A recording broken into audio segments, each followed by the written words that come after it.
given that like you're kind of like looking at Judaism from a cultural side rather than a faith-based side because of that like unknowingness of the act of God, do you think following the culture, following the traditions, going to Shabbat services is different? Do you feel differently about it? And is it harder to follow, harder to uphold because you don't necessarily believe in that act of God? Well, that's a really good question. So I just came back I spent 5 weeks in Israel this fall, and I had a great time. I always feel more myself, my most maximized version of myself in Israel. But I noticed two things. I went down to the Western Wall, and there was a bunch of Hasidic people kind of dancing around in circles and singing and dancing and having the best time. And I watched it, and it was interesting. And I thought, well, I've never felt anything like that.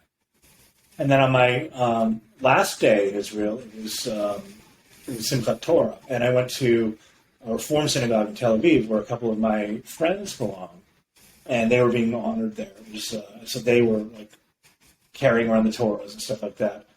And I've never seen them so happy as I've ever seen them in my life, carrying on the Torahs and just having such joy. And again, I thought, I just don't feel that level of joy. So when I came back, I went to see my rabbi, because I recently moved to Rhode Island, and the first thing I did was join a synagogue, because I think it's important to be connected to the community. And I went out for coffee with my rabbi, and I said, I don't feel anything. I go to services sometimes, and I don't really feel anything. And I want to know why. I wish I could feel something. She didn't really have an answer for it, but I think the idea might be to, if it's important enough to me, to do it more, to dig deeper into it, perhaps. But I went to Friday night services like 2 weeks ago, and I was like, okay, I'm here. It's fine.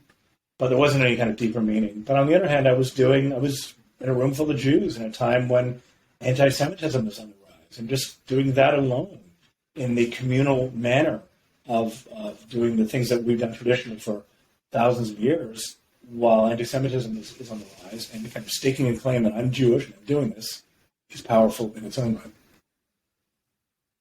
Why do you think you continue to go to these Shabbat services and services?